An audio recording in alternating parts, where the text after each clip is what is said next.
नमस्कार दोस्तों, जय हिंद, वंदे मातरम। मैं आपके साथ जयसवाल सर। दोस्तों, बात करेंगे ईवीएस एनसीईआरटी की क्लास नंबर 5th का पूरा निचोड़ आज करने वाले हैं। इसके पहले एनसीईआरटी ईवीएस के क्लास नंबर आपकी 3rd की बुक का पूरा निचोड़ कर चुके हैं। 4th क्लास की बुक का पूरा निचोड़ कर चुके हैं, जिसका आई बटन पे यहाँ पे ऑलरेडी लिंक दे दिया गया है। आज हम जो ईवीएस के एनसीईआरटी की क्लास नंबर 5th है, उसकी बुक का पूरा निचोड़ जानने वाले हैं। क्योंकि आपको पता है प्राइमरी लेवल में 3, 4, 5, 3, 3rd, 4th, 5th ये तीनों एनसीईआरटी बुक आप पूरा निचोड़ अगर आप जान लेते हैं तो ईवीएस की 50% तैयारी यहीं से हो जाती है। तो चलिए देर न करते शुरुआत करते हैं। पहले पॉइंट्स की बात करेंगे। जानवरों में भी देखने, सुनने और महसूस करने की शक्ति होती जैसे इंसानों में होती है। चींटियां चलते समय जमीन पर कुछ ऐसा पदार्थ छोड़ती जिससे सूंघकर पीछे आने वाली चींटियों को रास्ता मिल जाता है। यानी आप लोग देखते होंगे चींटी के साथ साथ कुछ ऐसे आपके जीव होंगे जो लक्सर चलते हैं, एक लगान पर चलते हैं। तो क्या होता है, एक कुछ द्रव होता है, पदार्थ होता है जो अपने पीछे छोड़ जाते हैं, जिससे गंध के कारण सूंघ कर, सुगंध के कारण या गंध के कारण, हमने तो नहीं सूंघा है कि ये गंध है या सुगंध है, लेकिन कुछ गंध के कारण या सूंघ कर हम वो पता लगा लेते हैं कि ये हमारे यहाँ गए हैं, ये हमारे परिवार के, फैमिली के, या ठीक है हमारी जाति के चींटियाँ इधर गई। तो किस कर कोई एक पदार्थ होता है, सूंघ कर पीछे आने वाली चींटियों को रास्ता मिल जाता है। अगला, मच्छर हमारे शरीर की गंध, खासकर पैरों के तलवे की गंध को सूंघ कर हमेशा हमें ढूंढ लेते हैं। अक्सर होता होगा कि इस इंसानों को मच्छर ढूंढ कैसे लेते हैं। तो मच्छर जो है तलवे होता है, हमारे जो तलवे होते हैं, तलवे में एक गंध होती है, उस गंध को सूंघ कर मच्छर जो है शरीर को या शरीर की गर्मी से भी हमें ढूंढ लेते हैं। क्योंकि जो कहते हैं ना, गर्म खून जब दौड़ता है शरीर में तो शरीर की एक गर्मी के कारण भी है ढूंढ लेते हैं। सड़कों पर कुत्तों को भी अपनी जगह होती है। एक कुत्ता दूसरे कुत्ते के मलमूत्र की गंध से जान लेता है किसके इलाके में बाहर का कुत्ता आया है। अक्सर देखते होंगे कुत्ता कैसे जान ले जाता है ये बाहरी कुत्ता है या कैसे है, वो भी सूंघकर जान लेता है। ठीक है। और रेशम का कीड़ा अपनी मादा को उसकी गंध से कई किलोमीटर दूर से पहचान लेता है। अब देखिए, रेशम का एक ऐसा कीड़ा है जो मादा को उसकी गंध से कई किलोमीटर दूर से पहचान लेता है। ये भी एक इम्पोर्टेंट फैक्ट होता है आपका ईवीएस एनसीईआरटी का। ज़्यादातर पक्षियों की आंखें उनके सिर के दोनों तरफ होती है। क्या प्रश्न आ सकता है कि ज़्यादातर पक्षियों की आंखें होती हैं किसके, चोंच की तरफ होती हैं, सिर के ऊपर होती हैं, सिर के दाएं होती हैं, बाएं होती हैं या नीचे होती हैं? तो सिर के दोनों तरफ होती है। एक तरफ होती है, दो तरफ होती है, तो दोनों तरफ वाला ऑप्शन आप लोगों को सही कर लेना है। पक्षी एक ही समय में दो अलग अलग चीज़ों में नज़र रख सकते हैं। क्यों रख सकते हैं? ऐसा इसलिए होता है, पक्षी जो होता है उसकी आंखें दोनों तरफ जब होती है, उसका ये सिर होता है, ठीक है, जब दोनों तरफ उसकी आंखें होती हैं, उसका एक रीजन होता है कि एक आंख से एक वस्तु, दूसरी आंख से दूसरी वस्तु को देख सकता है। अगला है, जब यह बिल्कुल सामने देखते हैं तब इनकी दोनों आंखें एक ही चीज़ पर होती है। ये भी है, अलग अलग चीज़ों पे नज़र रख सकता है, लेकिन बिल्कुल सामने अगर देखेगा तो वह दोनों आंखों को एक ही चीज़ पर नज़र रख सकता है। ज़्यादातर पक्षियों की आंखों की पुतली घूम नहीं सकती हैं, वे अपनी गर्दन हिलाकर घुमाकर ही आसपास की चीज़ों को देखते हैं। जी हाँ, ये पुतली इनकी नहीं घूमती, जैसे हम देखते हैं ना पुतली हमारी घूम जाती है, इंसानों की घूम जाती है, लेकिन पक्षियों की आंखों की पुतली नहीं घूमती, इसलिए ये अपने गर्दन हिलाकर इधर उधर देखते रहते हैं। पक्षी जब दोनों आंखें एक ही चीज़ पर केंद्रित करते हैं तो उन्हें चीज़ की दूसरी का एहसास हो जाता है। जब पक्षी अपनी दोनों आंखें अलग अलग चीज़ों पर केंद्रित करते हैं तो उनका देखने का दायरा भी बढ़ जाता है। चील, बाज, गिद्ध हमसे जो है 4 गुना ज़्यादा देख सकते हैं। ये सी टेट का जो वीवीआईपी प्रश्न है, मोस्ट इम्पॉर्टेंट प्रश्न है, जो पूछा जाता है कि चील,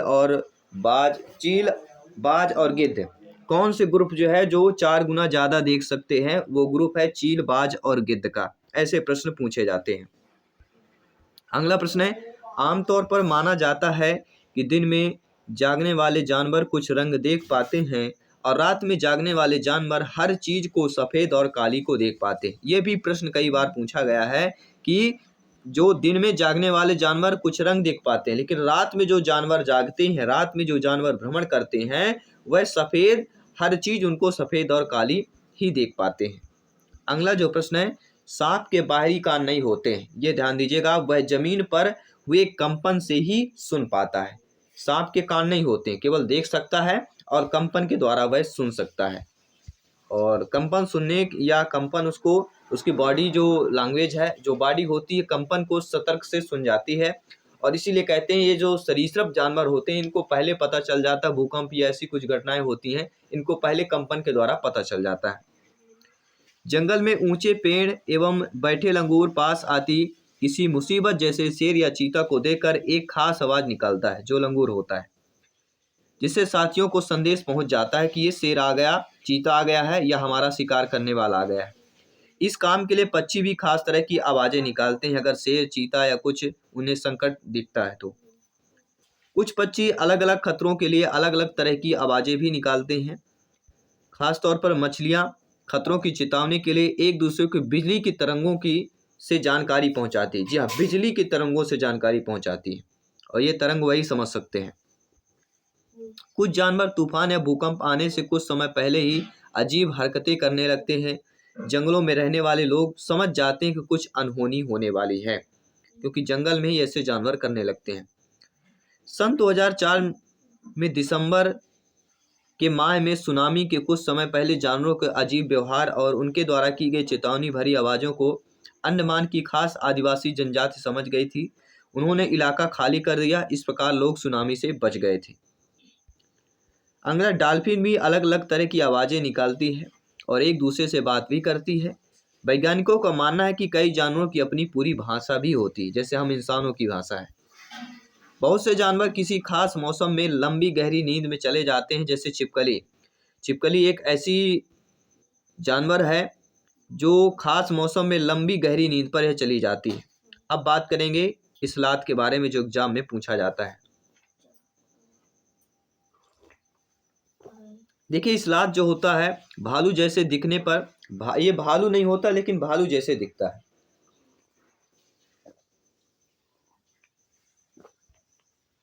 अगला पॉइंट है, इस्लात दिन में करीब 17 घंटे जो है पेड़ों से उल्टे लटक कर मस्ती करके सोता है। 17 घंटे, वो भी उल्टा लटक कर।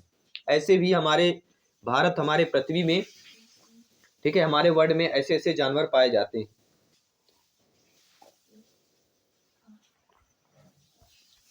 अक्सर इस प्रकार के प्रश्न रिपीट होते हैं, पूछे जाते हैं। इस्लात जो है दिन में करीब कितने घंटे पेड़ से उल्टे लटक कर मस्ती से सोता रहता है? 12 घंटे, 6 घंटे, 17 घंटे, 27 घंटे। तो 17 घंटे वाले ऑप्शंस को कर लेना। सलाद सप्ताह में एक बार शौच करने के लिए पेड़ से नीचे उतरता है। प्रश्न आ सकता है, सरात जो है जानवर शौच करने के लिए जो है पेड़ से नीचे उतरता है कितने दिनों में? तो 1 सप्ताह में उतरता है, ये ध्यान दे लिया। सलाद जिस पेड़ पर रहता है उसी के पत्ते खाकर अपना पेट भरता है। 40 वर्ष के अपने जीवन में यह 8 पेड़ों पर घूमने की तकलीफ उठाता है, मतलब 8 पेड़ों तक ही पहुंच पाता है, उसी के पत्ते खाता रहता है। और इनकी अधिकतम आयु 40 वर्ष तक मानी गई है। अब बात करते हैं बाघ के बारे में। बाघ के बारे में एग्जाम में पूछा जाता है। बाघ अंधेरे में हमसे 6 गुना बेहतर देख सकता है, इतनी इसकी दृष्टि तेज होती है। बाघ की मूंछें हवा में हुए कंपन को भांप लेती है, जिससे उसे शिकार की सही स्थिति का पता चल जाता है और अंधेरे में रास्ता ढूंढने में बाघ को जो है मदद कर मिल जाती है। इसी के साथ ही अगला पॉइंट आपका देख लेते हैं। अगला पॉइंट स्क्रीन पर आ चुका है कि बाघ मौके के अनुसार अपनी आवाज़ बदलता है। बाघ के गर्जने की आवाज़ 3 किलोमीटर दूर से भी सुनी जा सकती है। प्रश्न आ सकता है कि बाघ की आवाज़ जो है कितने किलोमीटर दूर से सुनी जा सकती है? 3 किलोमीटर दूर से सुनी जा सकती है। बाघ हवा की वजह से पत्तों के हिलने और शिकार की वजह से झाड़ियों के हिलने से हुई आवाज़ के अंतर में पहचान जाता है कि झाड़ियों से हिली हुई आवाज़ है या आने वाले जानवरों की बात करेंगे या पत्तों की बात करते हैं। बाघ के दोनों कान बाहर की आवाज़ों को अच्छे से सुनने के लिए अलग अलग दिशाओं में घूम सकते हैं, बहुत ज़्यादा घूमते हैं। जी हाँ, बाघ के जो कान होते हैं वह घूम सकते हैं। जैसे हमारी गर्दन और आंखें घूमती, उसी प्रकार बाघ के कान भी घूमते हैं। पशुओं के अक्सर देखो, चाहे भैंस हो चाहे गाय हो, इनके भी कान घूम लेते हैं, आगे पीछे करके श्रवण करते हैं। ठीक है, तो उस प्रकार बाघ की भी स्थिति ऐसी ही है। जिम कॉर्बेट नेशनल पार्क कहाँ पर है? अक्सर पूछा जाता है। तो जिम कॉर्बेट नेशनल पार्क आपके कहाँ पर है? उत्तराखंड राज्य पर है, ये भी नोट कर लेना है। घना पश्चिम बिहार कहाँ पर है? और अगर ये आ जाए कि घना पश्चिम बिहार किस जिले में है, तो ये जान लीजिएगा जो घना पश्चिम बिहार है वह राजस्थान राज्य के भरतपुर जिले में है, ये भी इम्पोर्टेंट है। सपेरा को काल भेलिया भी कहते हैं। जी हाँ, सपेरे को क्या कहा जाता है? यह सपेरे का दूसरा नाम है काल बेलिया। अगला है नाग गुफन। ऐसे डिजाइन रंगोली कढ़ाई दीवारों को सजाने के लिए सौराष्ट्र गुजरात और दक्षिण भारत में प्रयोग किए जाते हैं। अगला पॉइंट है कालबेलिया नाच में सांप जैसी मुद्राएं होती हैं और तुम्बा खंजरी बीन आदि सूखी लौकी के बनाए जाते हैं। अक्सर आपने देखा होगा कि तुम्बा खंजरी जो बीन होते हैं जो सांप के लिए बजाते हैं, सांप की धुन के लिए बजाते हैं, बीन बजाई जाती है, वह सूखी लौकी के बनाई जाती है। हमारे देश में पाए जाने वाले सांपों में केवल 4 तरह के सांप जहरीले होते हैं। उनके नाम नाग, करैत, दुवैया और वफाई। हमारे भारत में 4 प्रकार के जो खतरनाक होते हैं। सांप जब किसी को काटता है तो उनके 2 खोखले जहर वाले दांत से दूसरे व्यक्ति या जानवर के शरीर में चला जाता है। सांप के द्वारा काटे हुए व्यक्ति को सीरम नाम की दवा दी जाती है, जो सांप के जहर से ही बनाई जाती है, सीरम नाम की दवा। अगला पॉइंट है उड़ीसा के कालाहंडी जिले में सबसे अधिक चावल पैदा किया जाता है। तो सबसे अधिक चावल कहाँ पैदा किया जाता है? उड़ीसा के कालाहंडी में। अब बात करेंगे चीज़ें की, बात करेंगे वस्तुओं की और उनके घरेलू उपाय के बारे में जान लेते हैं। दूध में 1 कटोरी में डाल कटोरी पानी के बर्तन में रखते हैं, घरेलू उपाय है। पके हुए चावल को गीलों कपड़ों में लपेट कर रखते हैं। हरा धनिया को क्या करते हैं? उबालते हैं। प्याज लहसुन खुले में रखते हैं और नमी से बचा कर रखते हैं। अब देखिए अगला जो पॉइंट बनता है कि अत्रेयपुरम जिला आंध्र प्रदेश में है। प्रश्न आ गया कि अत्रेयपुरम जिला किस राज्य में स्थित है? तो आपके आंध्र प्रदेश राज्य में स्थित है। साथ ही साथ भारत के विभिन्न प्रांतों में आम पापड़ को अलग अलग नाम से पहचाना जाता है या पुकारा जाता है। हिंदी में अमावट कहा जाता है, बंगाली में आम सोट्टो कहा जाता है, असम में आमटा कहा जाता है, तेलुगु में मामड़ी तंद्रा, मराठी में अम्बावली कहा जाता है और हमारे खड़ी हिंदी में क्या बोला जाता है? अमावट, जो आम का पापड़ बनता है। ठीक है, जो आम पकता है उसका निचो कर धूप में सुखाकर बनाया जाता है। स्वाद और पाचन के बारे में पढ़ लेते हैं। देखिए साथियों, हमारे पेट का तापमान 30 डिग्री सेंटीग्रेड होता है। जी हाँ, पेट का तापमान जो होता है वह 30 सेंटीग्रेड होता है। हमारे पेट में पाए जाने वाला रस जो होता है वह अम्लीय होता है। साथ ही साथ सबसे ज़्यादा भारत में सबसे ज़्यादा चावल का उत्पादन उड़ीसा के कालीहांडी जिले में होता है। साथ ही साथ उड़ीसा में इतने अधिक चावल उत्पादन के बावजूद वहाँ के बहुत से लोग गरीब हैं और इसका रीजन डिटेल के साथ जानेंगे। आने वाली क्लासेज या एनसीईआरटी बुक पढ़ सकते हैं। मुस्लिम कपड़े को छानने में यूज करते हैं। जी हाँ, मुस्लिम जो होते हैं वह छानने के लिए कपड़े का यूज करते हैं। कांच के जार या बोतल को अचार रखने से पहले अच्छी तरह से सुखाया जाता है ताकि उनमें कोई भी नमी न रह जाए, क्योंकि नमी से अचार खराब हो जाता है। पिचर प्लांट को नेफिंथीज भी कहा जाता है। जो पिचर प्लांट होता है इसको नेफिंथीज कहा जाता है। पिचर प्लांट एक विशेष प्रकार की गंध को छोड़कर कीड़ों को आकर्षित करता है, फिर उनका शिकार कर लेता है। आपने नेफिंथीज पढ़ा होगा, उसको पिचर प्लांट भी कहते हैं। पिचर प्लांट एक विशेष प्रकार की गंध को छोड़कर कीड़ों को आकर्षित कर लेता है, हम पढ़ ही चुके हैं। अब बात करेंगे वेलक्रो। वेलक्रो सैंडल में खुरादा का एक हिस्सा होता है जिसको पहनने के बाद चिपकाया जाता है। इसका आविष्कार जॉर्ज दे मेस्ट्रल ने 1948 में किया था। उनको यह विचार कांटों वाले बीज से आया था। अगला जो पॉइंट है, पौधे घूम नहीं सकते, एक बार वे एक जगह पर रहते हैं परंतु इनके बीज लंबी यात्रा करते हैं। पौधे के बीज कपड़ों में चिपक कर पानी में बहकर भी यात्रा कर जाते हैं। साथ ही साथ बात करेंगे सोयाबीन की फली पकने पर टूट जाती है और उनमें सोयाबीन के बीज निकल आते हैं। हरी मिर्च टमाटर आलू कहाँ पाए जाते हैं या कहाँ से आया हुआ है? तो हरी मिर्च टमाटर आलू यह दक्षिण अमेरिका से आया हुआ है। पत्ता गोभी और मटर कहाँ से आया हुआ है? तो पत्ता गोभी और मटर आपका यूरोप से आए हुए हैं। ये ग्रुप ये याद रखिएगा, ये भी पूछा जाता है, एक ग्रुप जरूर आएगा।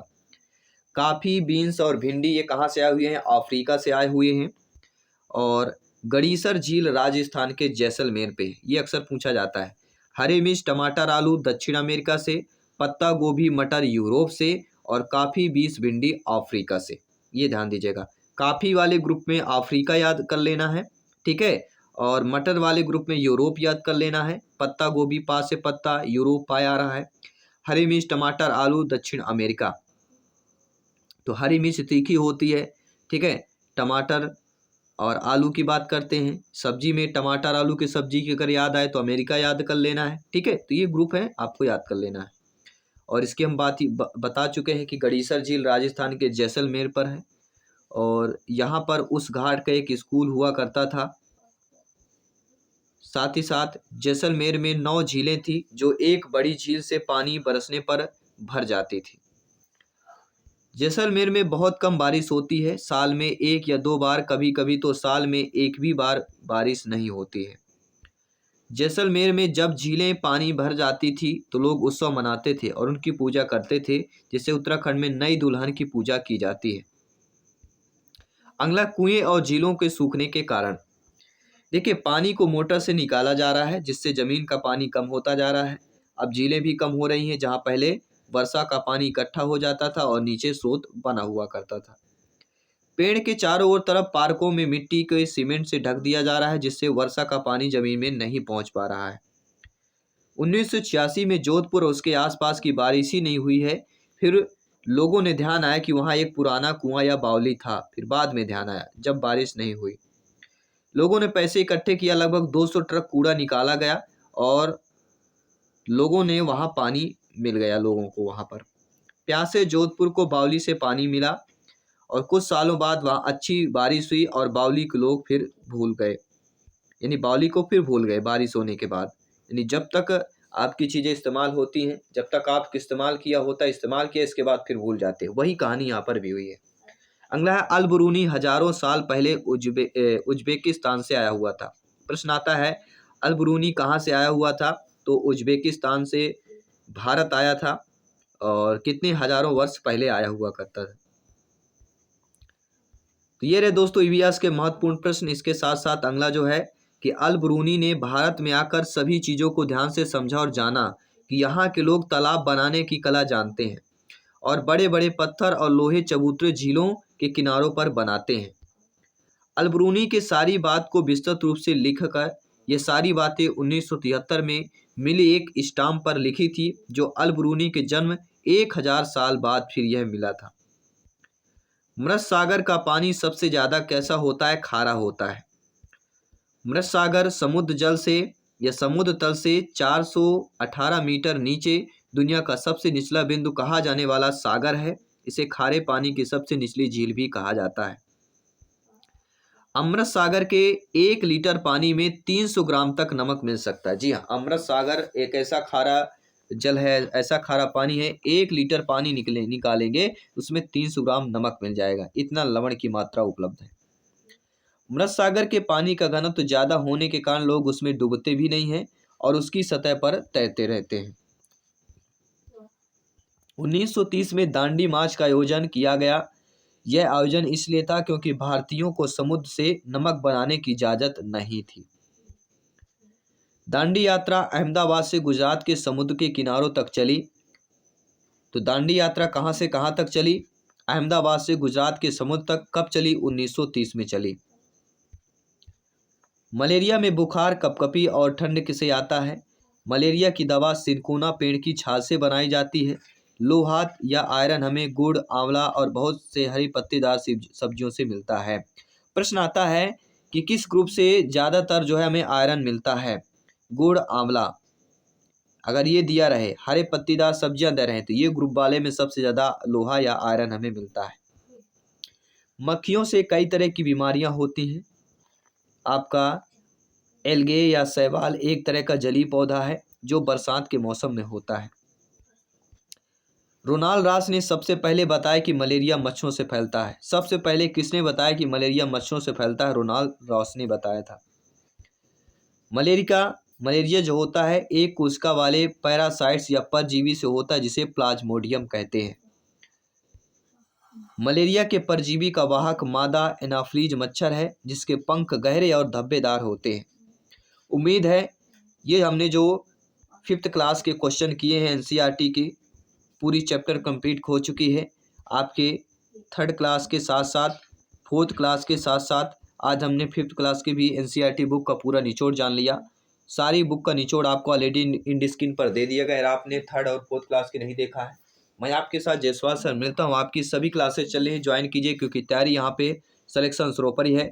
150 में से अगर 125 प्लस का स्कोर प्राप्त करना है तो आपकी प्रिपरेशन अभी से स्टार्ट होनी चाहिए, क्योंकि जब कोई भी चीज़ स्कोर लंबा खड़ा करना होता है तो न्यू पहले से जो कहते हैं ना, T20 वर्ल्ड कप चल रहा है, अगर ओपनिंग नहीं चलती है, कोई एक बैट्समैन नहीं चलता है तो क्या है, टीम का स्कोर बहुत नहीं हो पाता है। लेकिन कोई एक बल्लेबाज 50 प्लस का स्कोर धुआंधार बल्ले सूर्य कुमार यादव जी से, जैसे विराट कोहली जैसे अगर कोई बल्लेबाज मिल जाता है, स्कोर बना देता है तो स्कोर 180 प्लस हो जाता है। तो यही इसमें भी कहानी होती है। तैयारी आपको पहले से करना पड़ता है और एग्जाम टाइम में आपको भी यहाँ पे अव्वल आना है, स्कोर पाना है और अपने सपने को साकार करना है। मैं आपके साथ जयसवाल सर मिलता हूँ आपकी अगली क्लास पर। सभी मित्रों को जय हिंद, वंदे मातरम, शुभ रात्रि।